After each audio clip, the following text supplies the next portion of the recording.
Dzień dobry, nazywam się Jakub Nowaczek i chciałem Państwu opowiedzieć o projekcie mojej książki fotograficznej zatytułowanej Ciemne myśli.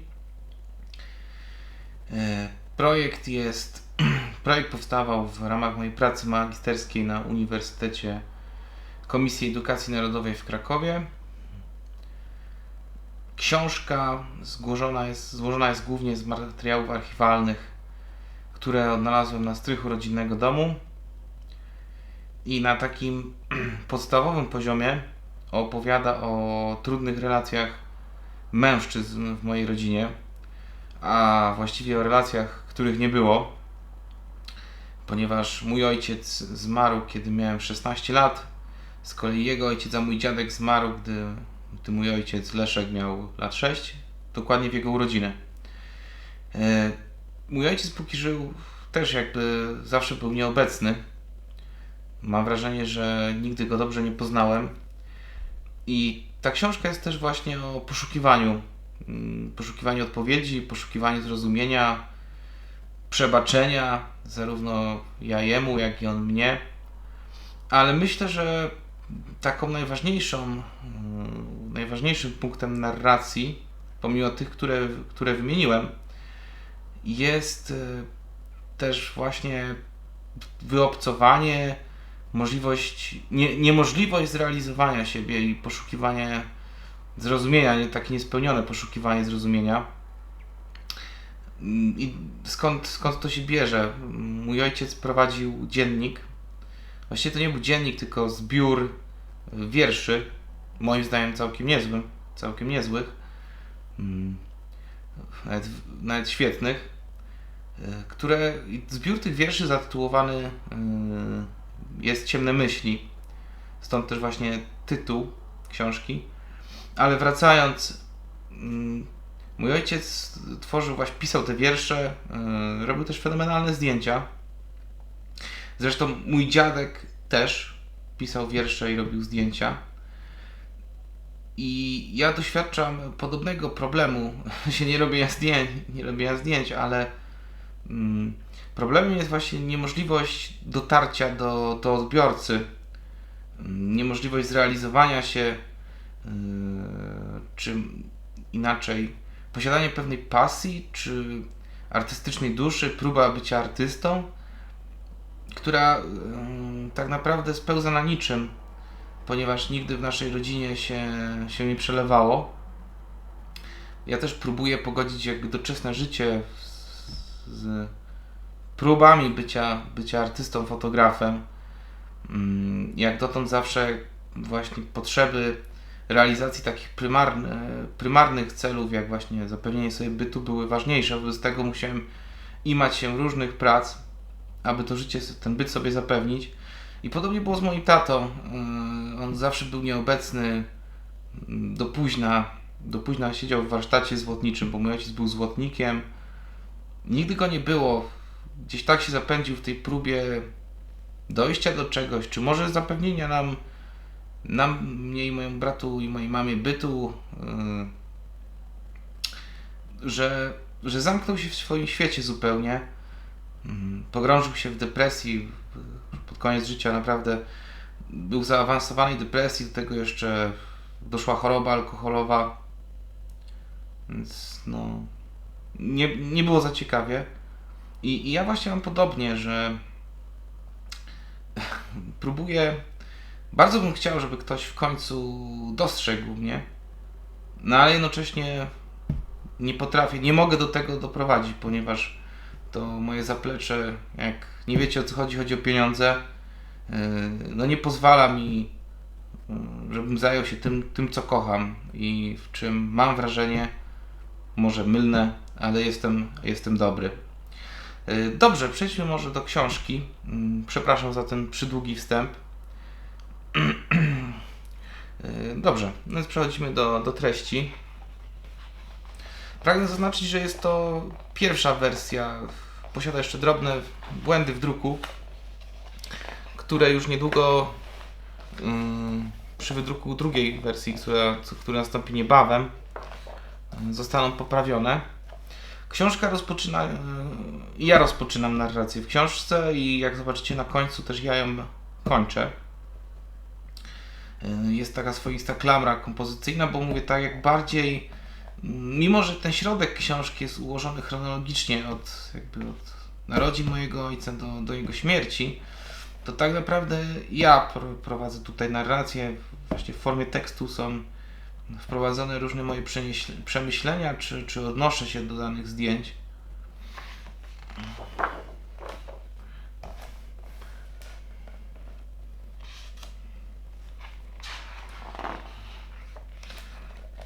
Tak, tu jest właśnie.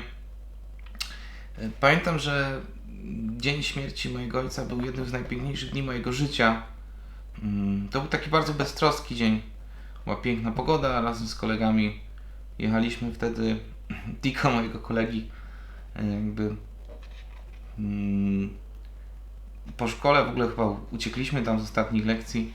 Było bardzo beztrosko i ta informacja o śmierci mojego ojca spadła zupełnie nagle i też nie było mnie przy nim, kiedy umierał.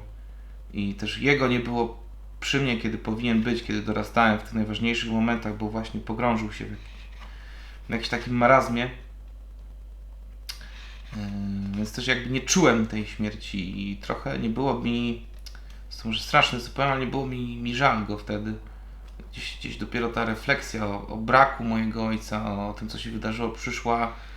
No nie chciałbym powiedzieć, że po jakimś czasie, w sensie, że po tygodniu czy dwóch, tylko bardziej po latach. Dosłownie po latach. I właśnie ta książka jest też odkupieniem moich win wobec ojca. Nie tylko jakby zmierzeniem się z tym, co doprowadziło do jego nieobecności, ale także tym, że ja byłem wobec niego nieobecny, bo może gdybym był bardziej świadomy, no ale byłem dzieciakiem, więc może nie mogłem do nic zrobić, ale może gdybym był bardziej świadomy, to byłbym w stanie mu jakoś pomóc.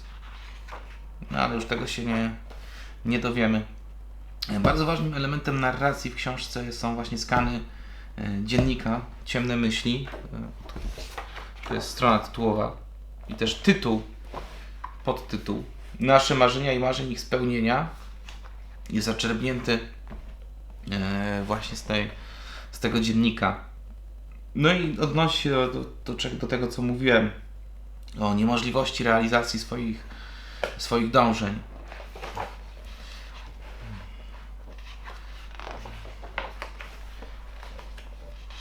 Tak. Ktoś mi kiedyś powiedział, że to jest typowo polska historia. Alkoholizm w rodzinie, gdzieś jakaś przemoc, nieobecność ojca. Coś w tym jest.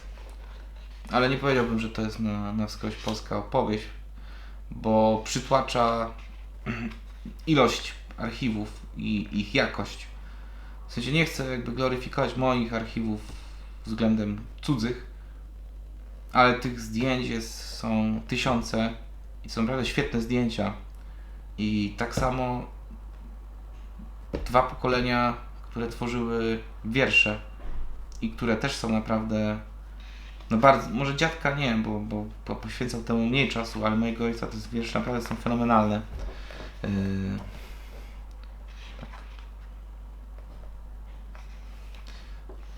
Tak, pochodzę z małego miasta, z północno-zachodniej Wielkopolski.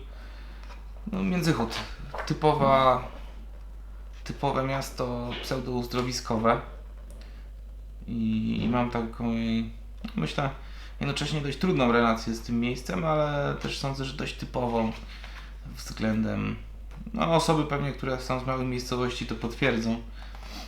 Za wszelką cenę chciały się stamtąd urwać, bo nie ma tam dosłownie nic do roboty, oprócz spędzania wakacji, ale poza sezonem wakacyjnym, poza sezonem, kiedy jest ciepło, nie dzieje się tam nic, dosłownie. No teraz, kiedy wyjechałem stamtąd i zamieszkałem w większym mieście, bardzo tęsknię za naturą. Ale tak, miasto jest fajne na 2 tygodnie, znaczy to Międzychód jest fajny na 2 tygodnie, a potem staje się właśnie piękną klatką.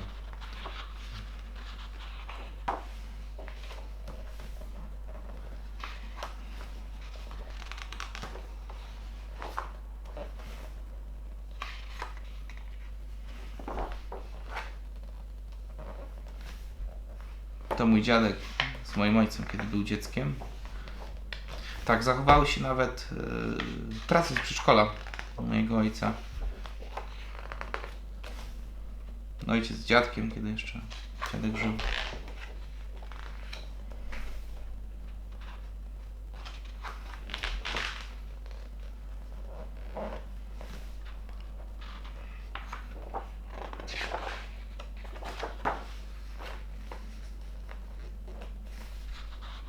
Tak, i właśnie to, co zawsze, no bo poznałem dziadka tutaj dopiero przez te fotografie, ale wszyscy zawsze mówili, że był naprawdę wspaniałym człowiekiem.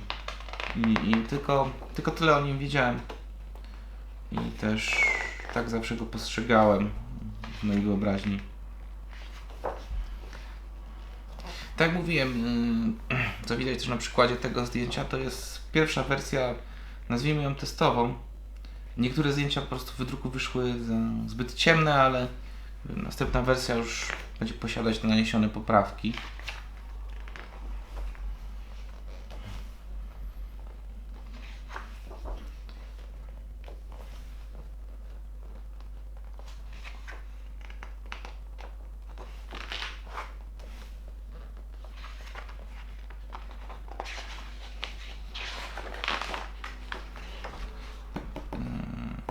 Moja babcia, która zawsze pojawia się ona tutaj, chociaż jest to męska, pojawia się ona tutaj, ponieważ ona zostawiła mojego ojca i jego siostrę, moją ciotkę, kiedy byli dziećmi i jak to moja mama zawsze mawiała, latała z dupą po świecie. To znaczy, miała różne ważniejsze towarzyskie sprawy niż wychowywanie dzieci. Dzieci wychowywały się właśnie z pradziadkiem i prababcią. To jest on, pradziadek Seweryn. Człowiek, który był zatwardziałym komunistą, despotą, również nie stronił od alkoholu. Więc domyślacie się Państwo, że wychowywanie się w takim domu nie było, nie sprzyjało prawidłowemu, jakby to powiedzieć, wychowaniu.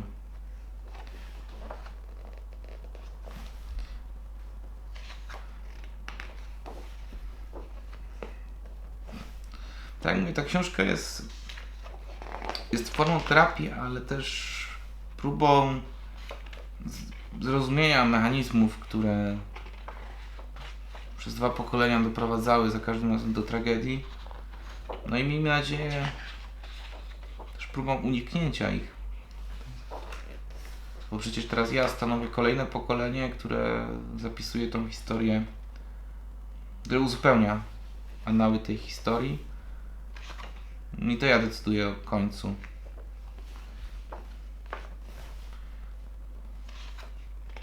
Albo tym rozdziale.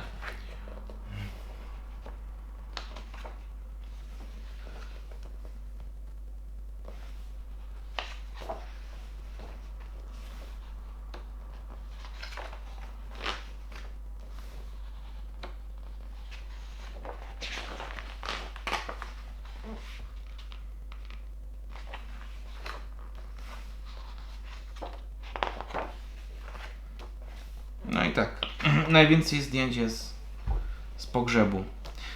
Też bardzo istotny w kontekście tej pracy jest system, który gdzieś jest też właśnie warstwa opowiadająca o tym systemie, no siłą rzeczy komunistycznym, bo dziadek był komunistą, pradziadek był komunistą, dziadek też był w wojsku.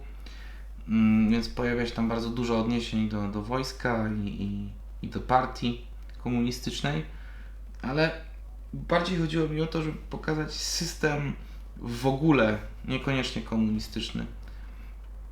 System jako narzędzie właśnie do zniewalania ludzi, do zmuszania nas do wykonywania pracy, która w ogóle nas nie satysfakcjonuje, tylko właśnie po to, abyśmy byli przydatni dla społeczeństwa, dostawali za to wynagrodzenie, za które moglibyśmy przeżyć, tak? Czyli za wykonywanie tej pracy jesteśmy w stanie przeżyć, zapewnić byt rodzinie, ale no nie jesteśmy czy naprawdę, tak? Bo no jednak nie realizując swoich podstawowych potrzeb, znaczy nie podstawowych, gdzieś na piramidzie potrzeb kolejnych, ale jednak mm, to wyobcowanie, to niezrozumienie prowadzi do tragedii, które potrafią mieć wymiar pokoleniowy wręcz.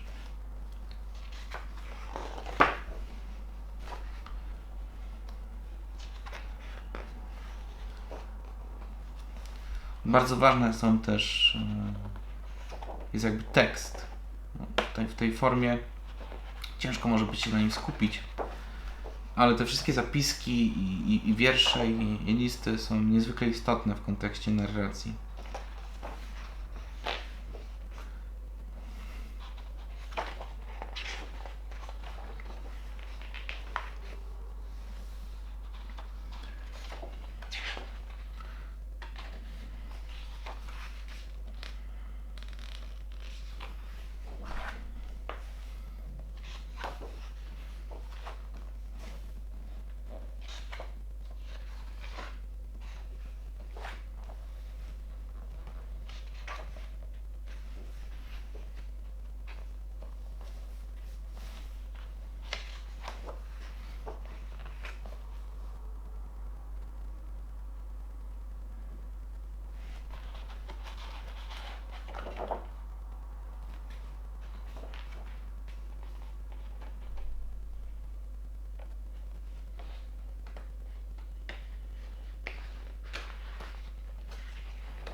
No to jest chyba, chciałbym powiedzieć, najbardziej znane, ale to właśnie dzięki temu zdjęciu zakwalifikowałem się do Pixhouse.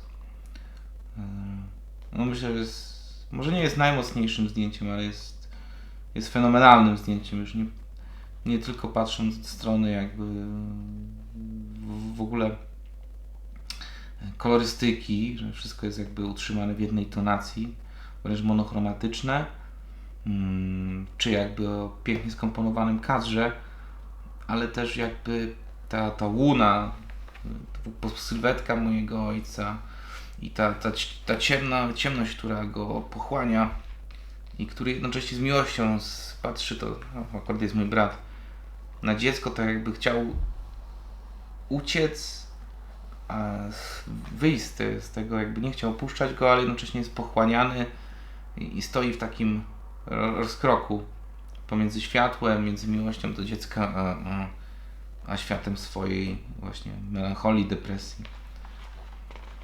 No i papierosek w ręku też jest bardzo wymowny, ponieważ dużo palił.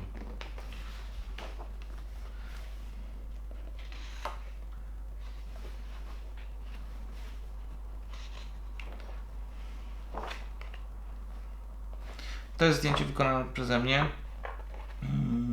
No, większość zdjęć pochodzi z archiwaliów. Kilka zdjęć jest wykonanych przeze mnie, czy są to zdjęcia mnie wykonane przez kogoś z zewnątrz.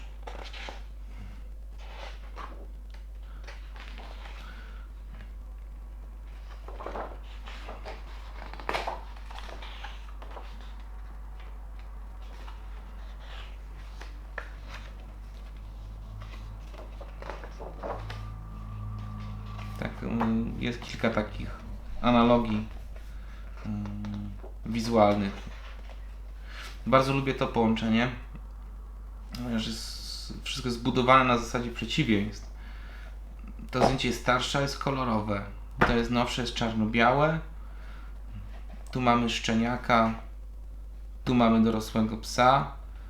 Tu jezioro to jest jakaś wiosna. Tu jezioro jest zamarznięte. Tu mój ojciec jest pochylony i wygląda, jakby był w sumie dzieckiem. A tu ja mam taką męską, wyprostowaną sylwetkę i wyglądam bardziej dojrzale niż on. Więc jakby wszystko jest zbudowane na zasadzie przeciwieństw. Czyli historia toczy się, albo można interpretować jako, że zatacza koło.